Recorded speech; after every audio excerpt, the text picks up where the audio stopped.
This episode is brought to you by BigMooseCoffeeCompany.co.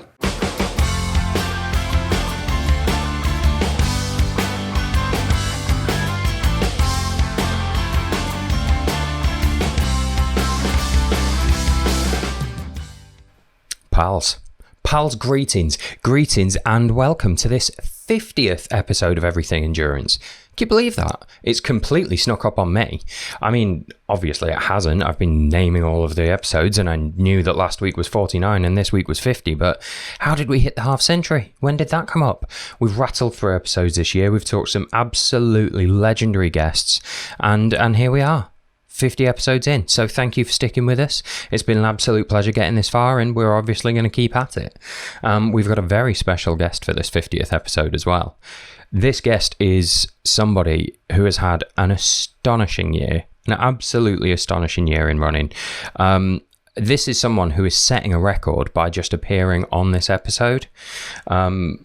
This being their third appearance on Everything Endurance, which is the most times we've brought anyone onto the show so far, but also the third time just this year. That's the kind of time he's been having in his running career.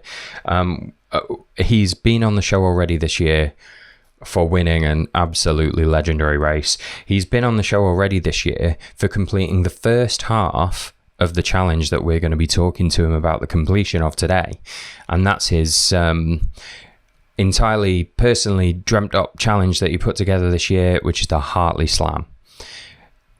This is a runner who not only, and it's ridiculous if you haven't guessed who I'm talking about now yet, but this is a runner who not only, briefly had the fastest known time for the Pennine Way earlier this year, won the Spine earlier this year, and he has just completed his grand round. Grand isn't a big enough word. Epic round, gargantuan round, monstrous round. Like any of these adjectives might make more sense. What he's just done is completed the Paddy Buckley, the Bob Graham, and the Ramsay rounds, one after the other, cycling in between them as he went. I mean, it's an insane amount of mileage, climbing and cycling. Any of those one things taken individually would be a big challenge, but he's done them all one after the other. And as we say, that has brought to the end his project for this year, which was the Hartley Slam. We are, of course, about to talk to the now quite literally legendary John Kelly. Welcome then. Once again, this really is becoming a bit of a habit now. John Kelly, how are we doing? Doing pretty well. How are you? Yeah, I'm very well, thank you. I think I just asked before I started recording there how your recovery's coming along. You're what, 2.5 weeks out now? Are you back, ready and able, or? Yeah, I'm getting there. I kind of had a short phase for the week after where I did some treadmill miles to finish up a virtual race across Tennessee. Which was I saw interesting. That was the first time I've ever seen you post the words "I came." DFL? You were dead last. Yeah. So I finished it on the very last day, and so after that I went back to not running and biked for a week or so, and this week I'm picking the running back up, and it's a bit awkward and slow and stiff, and there are a couple of things that haven't quite healed, but I'm getting there. Has the calorie intake normalized yet?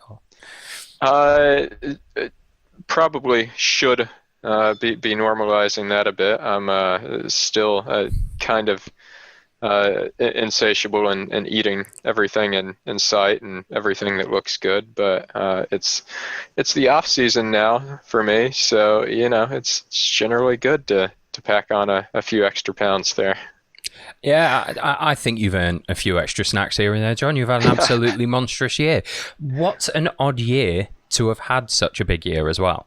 Like your big win on the Pennine Way in January, then your FKT, which Damon very cruelly took from you very quickly, and now we're on to the second part of the Hartley Slam. Big year. Yeah, and it's funny, starting off the year, I kind of, after the Spine, I had these visions of it being this huge year where I was going to stack a bunch of things together and do Barkley and the Grand Round and Tour de Géant, and then we found out we were having a baby, and Tour de Géant was out and Pennine Way was on, and then COVID came, and Buckley was gone, but still got to squeeze in Pennine Way and Grand Round and do it in a way that I think was even a bit more exciting with them just a month apart. Yeah. Now, it was a bit of a loaded question seeing how you were feeling 2.5 weeks out from having finished your Hartley Slam now. But you took on the second part of this, the Grand Round. You know what? Just for the sake of anyone who's dropped into this episode and isn't quite sure what's the Hartley Slam and what the Grand Round are, maybe first you should just walk us through what you just did. Sure. So the Hartley Slam was, I came up with that name in honor of Mike Hartley, who had held the record on the Pennine Way for 31 years and is also the only other person that has done the 3 big UK fell running rounds consecutively. He was driven between them, and so I had to pack this into quite the short window due to lockdown restrictions on the front end and a baby arriving on the back end. So first I did the Pennine Way, and I set a new record there, a short-lived record, but a new one nonetheless, and the first one in over 3 decades. Yeah. And then just inside a month later, I think I finished the Pennine Way on July 16th, and then started the Grand Round on, I guess I finished on the 17th, and then started Grand Round on the 16th of August, somewhere around there. Something like that. Yeah, I started the Grand Round, and this involved connecting the 3 big UK fell running rounds that I mentioned, with the added wrinkle of riding my bike in between them. Quite the wrinkle. So to put that into numbers for the people who are listening, those are 3 massive rounds with a huge amount of ascent in gnarly terrain of 60 miles plus each, with 180 miles plus of cycling in between, which is just insanity. Yeah, so I think the total came out to be around 190 miles of running, 85,000 feet of ascent while running. Wow. And 398 miles biking. Didn't quite get to 400. I came up short, but Yeah, should have done a couple of laps of a car park at the end there, maybe, but yeah, it's too late now. Taking the scenic route through Glasgow, I think that could have gotten me there. Yeah, absolutely. So going back to where I started then there, you only had a month, less than a month even, between those 2 challenges. Did you feel fully recovered as you went into Hartley Slam Part 2? I felt pretty good. There were some metrics that I used to kind of evaluate my recovery, like resting heart rate, that still weren't quite what they should be. But they come down off of where they are after doing an event like that, and they were kind of more where they would be during a normal tough stretch of training. So I felt in as good of a spot as I could be. And at that point, once I got started, it was a matter of always looking forward, really, and that became a theme throughout the Grand Round of each time I started a new section. When I started Bob Graham, I completely eliminated from my mind the fact that I had done Paddy Buckley and cycled from Kapelkeurig to Keswick. I was focused on just the fact that I had the Grand Round, the Bob Graham Round in front of me at that point. I suppose there's some sense there, and it's, ultra runners or anyone doing any kind of long distance, you don't think about the entire distance that you have ahead of you. You cut it down into manageable chunks. And I guess you have to do the same looking back in a challenge like this. You don't want the mental weight of Paddy Buckley hanging over you while you're in the middle of the Bob Graham round. Yeah, and you don't want to mentally allow yourself to make excuses of, look what I've already done. This is pretty good, all things considered. I'm going to give myself a pass and just we'll call it here. Yeah, I see what you mean, and there must have been some times where that was tempting. For the sake of the people that maybe aren't aware, this wasn't your first attempt at doing the Grand Round, right? You did try this. Was it last year? Everything's merged together now. Yeah, it was the end of May last year, which apparently is the ideal weather window around here, and I proceeded to get absolutely destroyed by the conditions on Paddy Buckley and Bob Graham, and ended up coming up short. I didn't make it up to Scotland for the Charlie Ramsay round. And so that was really a great opportunity to learn and to reassess my plan and come back this year with a much better strategy and better prepared. Well, yeah, what you had there was a hell of a recce. And also, you now know, like the rest of us, absolutely not to trust British weather at any time of year. Yeah. Yeah. On behalf of Great Britain, I am sorry about that, John.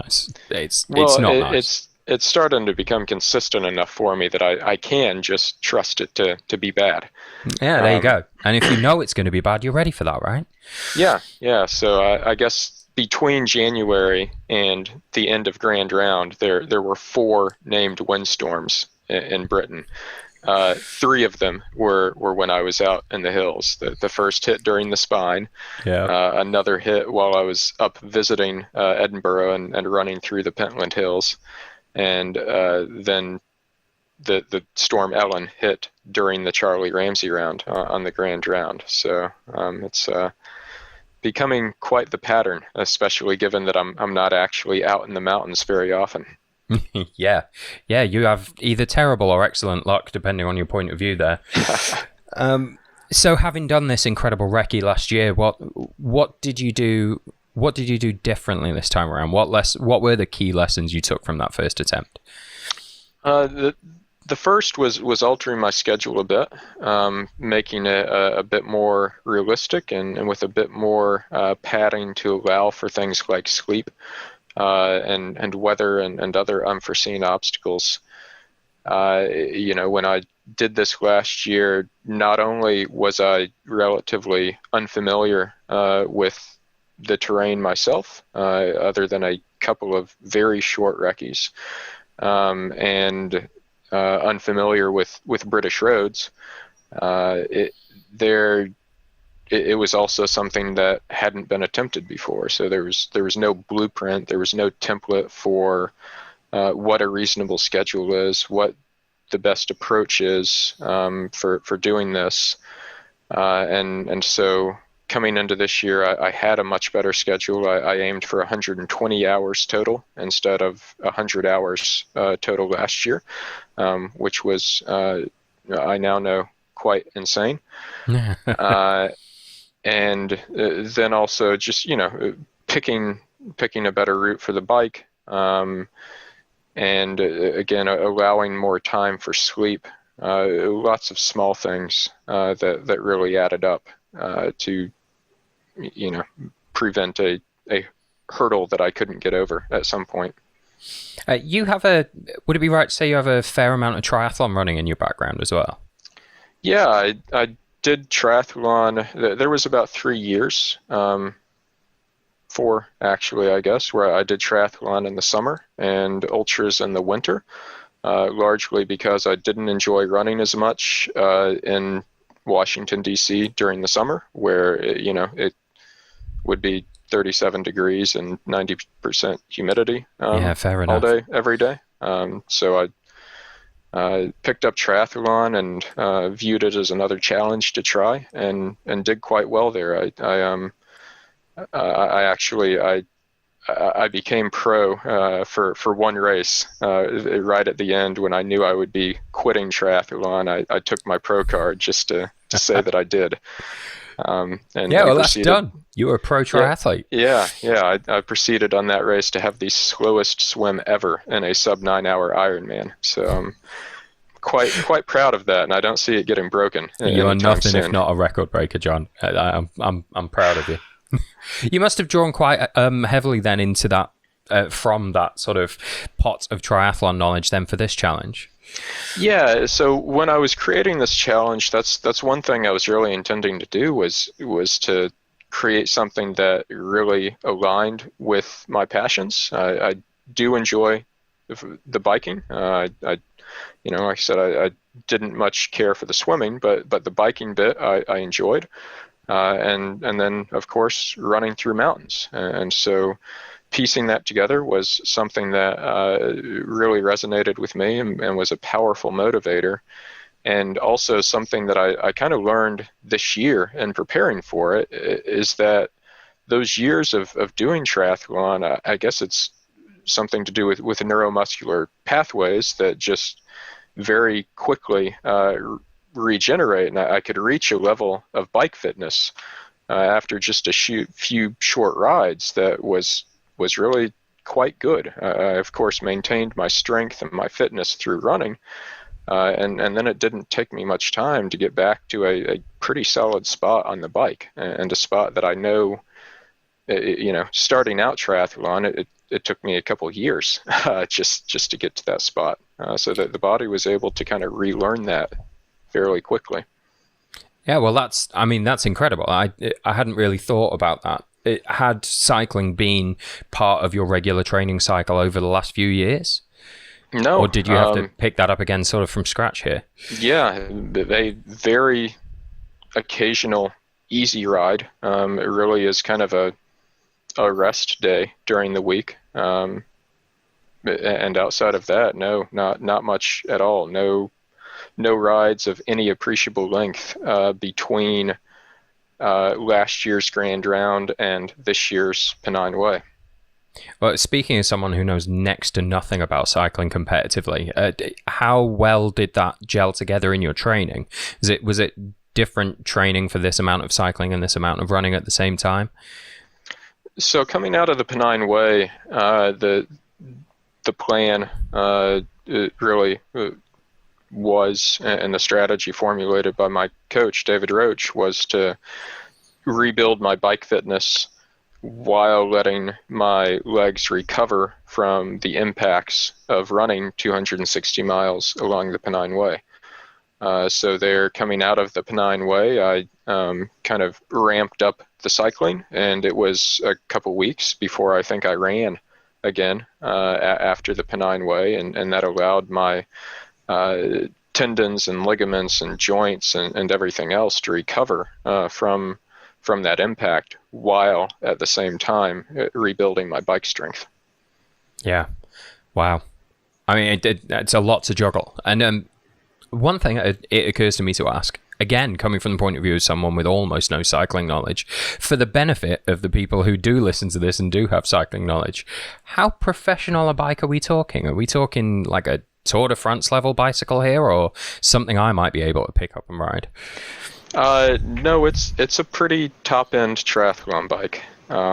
It is something that I worked my way up through the ranks of triathlon through the years, and joined a team with sponsors that enabled me to get something that at the level I was competing was, unfortunately, rather necessary to shave minutes off the time, and that sort of thing matters. I missed the podium in Kona in a 9-hour race by 1 minute and 40 seconds. Oh, wow. 1 year.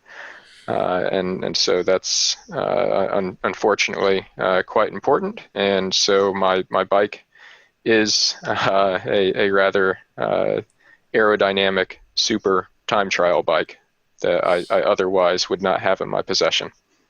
Okay. I'm just trying to sort of form an image here where it's sort of easy for me to come at this looking at the 3 rounds themselves and imagining you almost sort of pootling between them on a bicycle. Is actually, if somebody does decide, hang on, I like the sound of this Grand Round, I'm going to go for that record myself, they're going to need to be good on the bike, and they're going to need some decent equipment.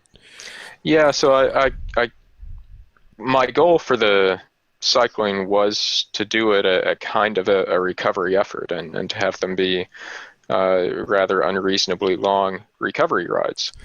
They did, especially the second one, which was longer. It was 230 miles rather than 168. Wow. And the conditions got quite bad. That one definitely took some energy out of me, but being able to to get between the rounds with minimal effort, while also giving yourself enough time to get some sleep in, is quite important. And so to do it on that schedule, it does matter. But if someone else wants to do this and thinks it sounds fun, I don't think they necessarily have to do it on the same schedule. It's very much a personal challenge, and I made up those numbers because I thought they sounded good for me. Yeah, fair enough. And what did your support crew look like for this then? It was incredible. I had people with me for nearly all sections of all the rounds that kind of handled carrying my stuff and pointing me to exactly which pile of rocks I needed to touch, so that I didn't have to spend time and energy on that myself. Once we got to Scotland, being sure that I didn't freeze to death, the little things like that. So it was just absolutely incredible, and there's no way that I could have done it, definitely not on that schedule, without that support and without that knowledge, and road support as well. Having people that were out there during the bike, when I needed to resupply or take a nap, and everything else, that was just absolutely critical to being able to do this. Was there a vehicle sort of accompanying you as you went along some of these roads? Because I imagine some of them were pretty busy. No, so we didn't have like a follow vehicle or anything. It would meet us at a few predefined points and a couple of bonus points where maybe the weather turned and I might need to add a layer or something. But for the most part, the roads weren't bad. There was one stretch heading, I think, kind of around the Chester area where we got on dual carriageway for a bit, and that was a bit hairy. Otherwise, I think that A82 going up through Scotland would have been quite bad, except we were doing it overnight, so there wasn't hardly any traffic on it. Useful, very useful. Yeah. And that just makes me think about sleep deprivation again as well. While you're hammering along, if you're on the trail and you fall asleep, you might mash your face into something, which is bad. But if you're on the bike and suddenly you micro sleep and switch off for a second, that could be really serious. So how were you sort of managing sleep around the cycling as well? Yeah, so that's that concern is one of the big reasons that I stopped last year. I kind of dug myself into a huge hole on the sleep deprivation and didn't feel safe cycling to Scotland. And so that was, again, something I focused on quite heavily this year to get sufficient sleep before and after each round to where, I would be tired, of course, but I wouldn't slip into that danger zone of I'm going to fall asleep while moving. And if I ever did get into that state on the bike, again, we had a support van that I could hop into and get a quick 30-minute nap to refresh myself. Okay, which makes perfect sense. And what about, you'd factored in, you said that obviously you were looking at more around the 120-hour mark this time rather than 100 hours. So you'd factored in a bit more time for sleep so that, you could bank a little more sleep before you got onto the bike. Would that be fair to say? Yeah. So before I had it built into the schedule before and after each bike to try to get a few hours of sleep. I wasn't quite successful with that after Paddy Buckley. I just kind of wasn't all that sleepy yet, unfortunately. And then on the way to Scotland, I actually had to kind of improvise a bit where we found out there was a road closure heading into Glencoe.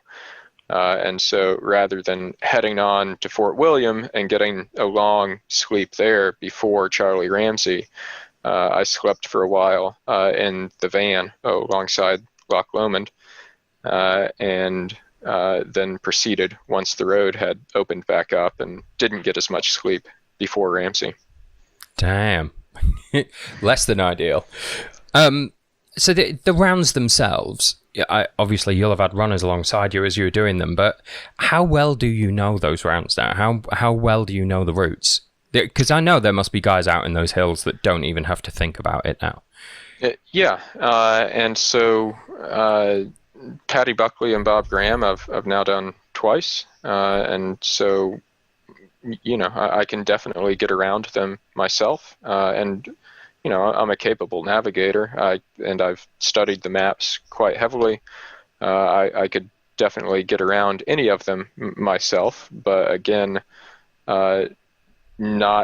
probably not on the schedule I had laid out, and having people there to handle the navigation and make it unnecessary for me to expend that mental energy and take the extra time to check that I'm right is huge. And also the local knowledge of people that have done these dozens of times and know the exact best line to hit, because there's not a trail in most places. You're going between peaks, and it's kind of up to you to choose the optimal line. And having people with me who intimately know those lines is an enormous help.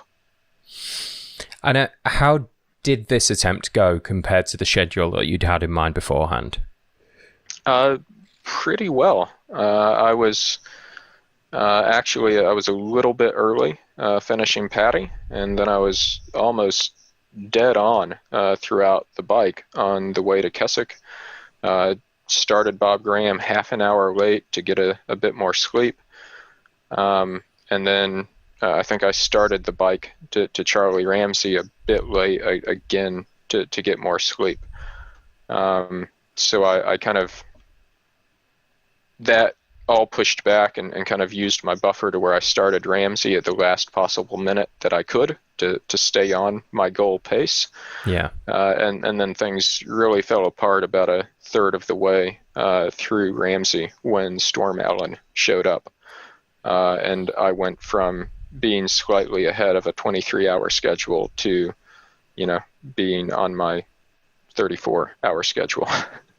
I mean, I've seen some photos on social media which I assume are from that area and around that time, and it really did look like hellishly bad, the weather that you ran into. Yeah. How severe was it up there? How worried were you? It got bad pretty quick. And one thing that I really kind of learned at least the magnitude of is how much your body becomes unable to do things like regulate its own temperature when it's that depleted. And so when that bad weather hit, everyone else added a layer or so, maybe a light rain jacket and some waterproof trousers, and they kept moving and seemed, at least, like they were okay. Whereas they kept heaping layers upon me, and by the time we got to the final stretch of Ramsay, I was running around in a base layer, 2 mid layers, and 7 jackets. Wow. And just kind of constantly unzipping them and rezipping them to maintain my body temperature throughout that. So it was definitely bad. Very, very wet, strong winds, and got rather cold on the tops. Well, absolutely. I mean, it sounds like you weren't a million miles away there from not being able to push on. Yeah, and that was just absolutely huge on Ramsay. Again, going back to the support that was out there with me, and particularly on legs 2 and 3. I mean, leg 2 was probably the hardest night of my life, where Wow. I really started falling behind schedule and just was, trying to fight fatigue and cold and sleep deprivation all at the same time.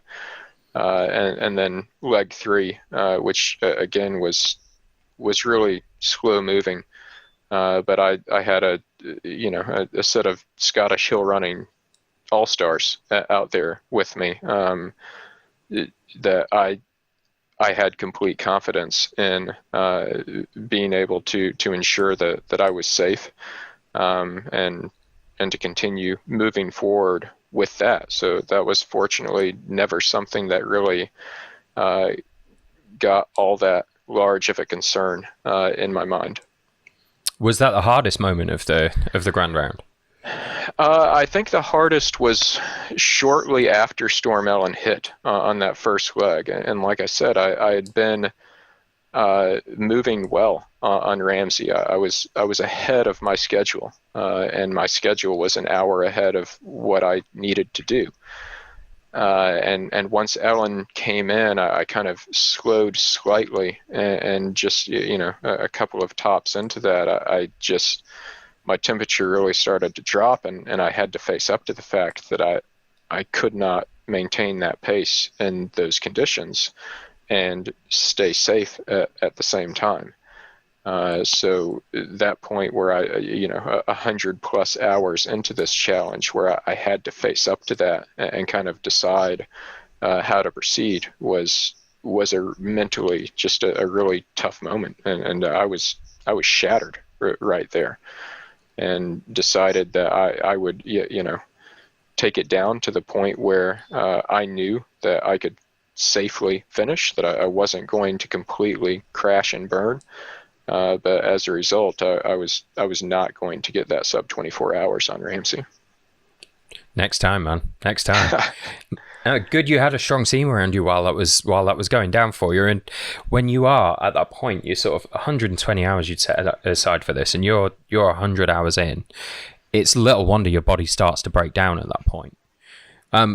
Was that the only time when you sort of felt that way, or were there other times in the earlier rounds that you felt sort of physically bad as well?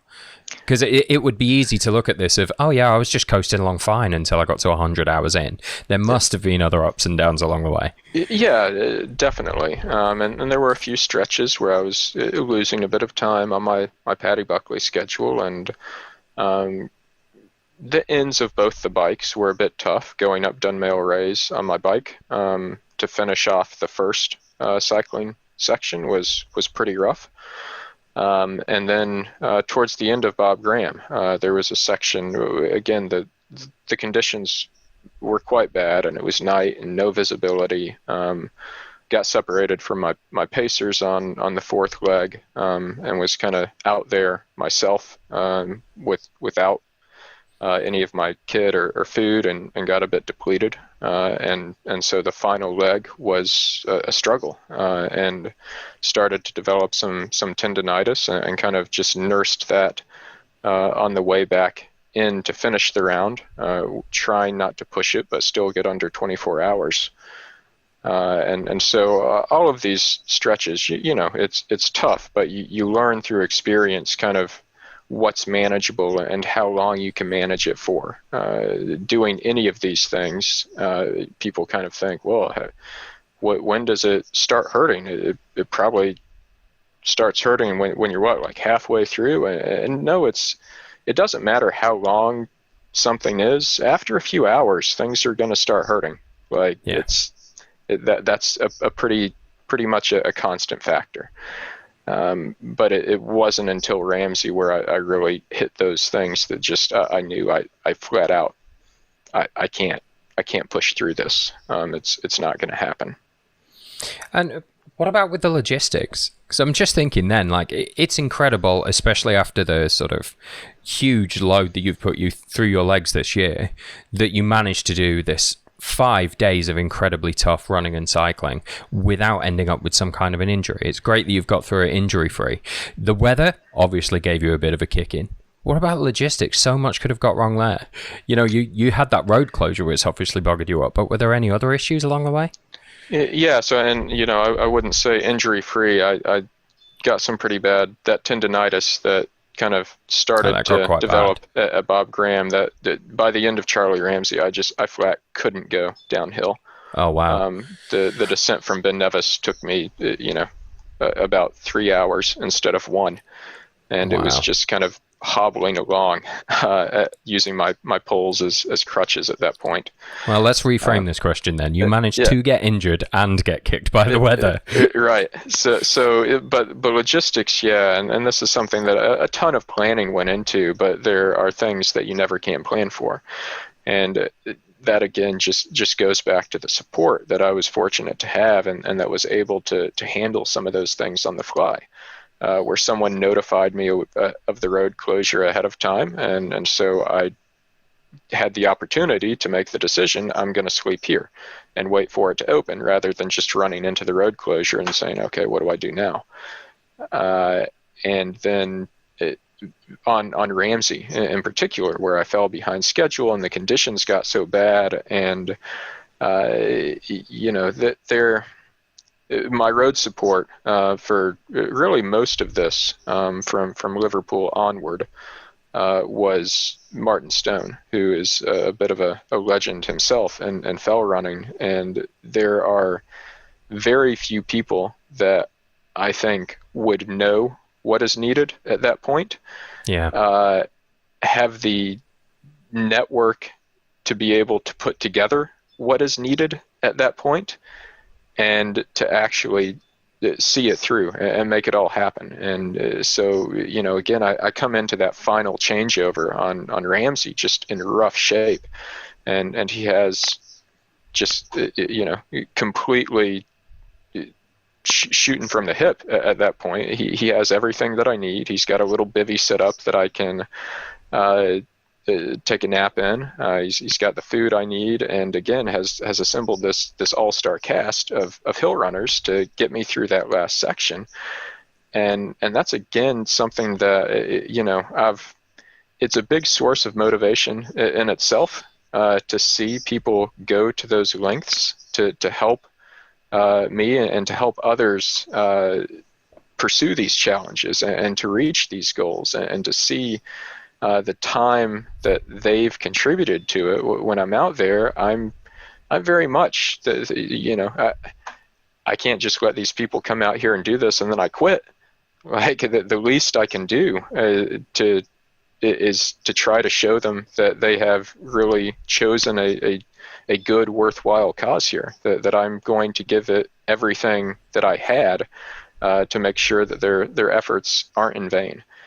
And so, again, like one of the runners on that last leg with me was Finlay Wild, who a week after we did this, he did the entire Ramsay round in less time than we did the third leg in. Oh, and, wow. That's how fast he's capable of moving and how slow we were moving at the time. And it's just seeing that out there supporting me is just incredible, and again was a huge source of confidence and being able to finish safely and motivation to keep going. It's sort of great to hear you talk about your crew in that way as well, and it's been a feature of everyone I've talked to across this sort of bonkers summer of FKTs that we seem to have had, that it takes a community to put one of these things together, really. Like your legs are the ones that did all the work, but that's only that bit of the work, It takes a tight community to produce this many records and incredible achievements, and that's what I hear from you when you talk about your crew there. Yeah. Well, one thing I did want to ask about, and this is slightly less positive than what we were just talking about there. Obviously, when you were on the Pennine Way, you had some sort of recurring stomach issues and stuff that plagued you. Is that something that came up again on this attempt, or is that something you've learned to tackle in between? So it's something that every ultra runner has had stomach issues at some point. I had never, by any stretch, experienced anything as bad or as prolonged as what I had during the Pennine Way. My main road support for Pennine Way happened to be Doc Nikki Ligo. Indeed. And so she was through that and her observations and discussing things afterwards, she was able to recommend some things that could maybe help with the issues that I was having, and that I think was definitely a factor here, where again I went through stretches where I didn't feel like eating anything, but it was by no means the same intensity, and it came and went. And in the end, that they brought cheeseburgers up to me on the very last stretch, and Brilliant. I would have thought beforehand, no, there's no way I would eat that. And once they actually had them there, my mind just said, yeah, okay, yep. 100% yes. But both of them right now down my throat. Oh, brilliant. Well, thank you, Nikki Ligo. It's nice to hear her getting a shout out as well. And how has it been since? You wrote an excellent blog a while back, which I think I must have referred to in 2 or 3 other podcasts, where you were discussing something that Laz had said before about the sort of way that the media works in these kind of running events now. You've become, well, I mean, you and Damian have become like the cutest rivalry in running. I'm really, really enjoying that, and I feel like I'm seeing more of your names popping up here and there. How has the experience been over the last couple of months? You've done a lot of podcasts. Yeah, I have. It kind of, I've learned that these come in waves with these types of events. You didn't have to sigh quite so heavily there, John. I think when I finished Barkley was the first time that I had that experience, and so I've learned kind of how that process works and how to do that, and it's something that it's I'm a bit introverted, not all that much of an outspoken or sociable person, but I've very much learned the value of these things, and in sharing these experiences, and hopefully motivating others to get out and pursue these types of things, and if not, one of the big points of Laz's article was an appreciation of wild places, and so again, kind of helping people see the value of these places, and in preserving them for these types of experiences. Yeah, absolutely. And it's good to see as well runners regularly using this new platform that you seem to have found yourself with for charity and for good causes. The Grand Round again was there's a charity you're supporting through this, isn't there? Yeah, so the Hartley Slam as a whole, the Pennine Way and the Grand Round, I was fundraising for the Stephen Lawrence Charitable Trust, which they seek to help disadvantaged youth kind of have a more level playing field and get off to a better start and be able to pursue the career of their choice. So that's something that I've been passionate about for quite a while, and really resonated with me, and so that fundraiser's also still ongoing on Just Giving, so any support there is definitely appreciated. Yeah, absolutely. I'll make sure the link is dropped into the descriptions wherever I drop the podcast, man. Thank you. No worries. I just noted something, because I make notes now. I really do. There's a little bit of research and everything. Donnie Campbell has got a star next to it on here. You ran into him while he was doing his Monroe thing, right? Yeah, that was a pretty crazy coincidence, with as long as he was out there. So you hadn't known that was going to happen? No. I mean, it just so happened that our schedules aligned to where we passed each other there on the first stretch of the Ramsay round for me, where I was still moving quite well, and the weather hadn't taken a turn for the worse yet, and so we passed. We got a little fist bump, and we both continued on with our business there. So you knew it was Donnie coming at you. It wasn't just, oh, who's this guy? And someone told you afterwards.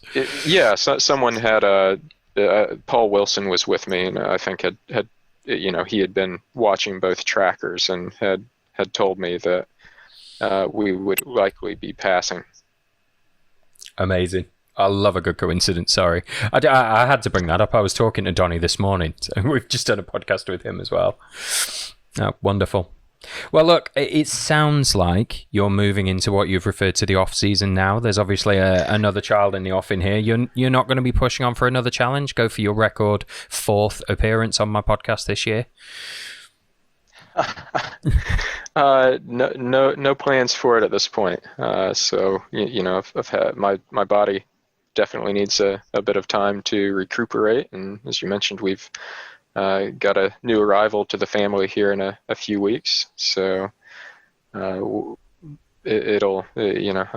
take that time to focus on that and decide what's next afterwards. Well, I'll miss having you on the show, John, but I'm sure we'll find a reason to talk to each other soon enough. And, enjoy the upcoming different adventure you've got a few weeks ahead of you. Thanks very much. No worries, man. And you enjoy the rest of your day. Thanks for talking to me again. I enjoyed it. You have a good day too.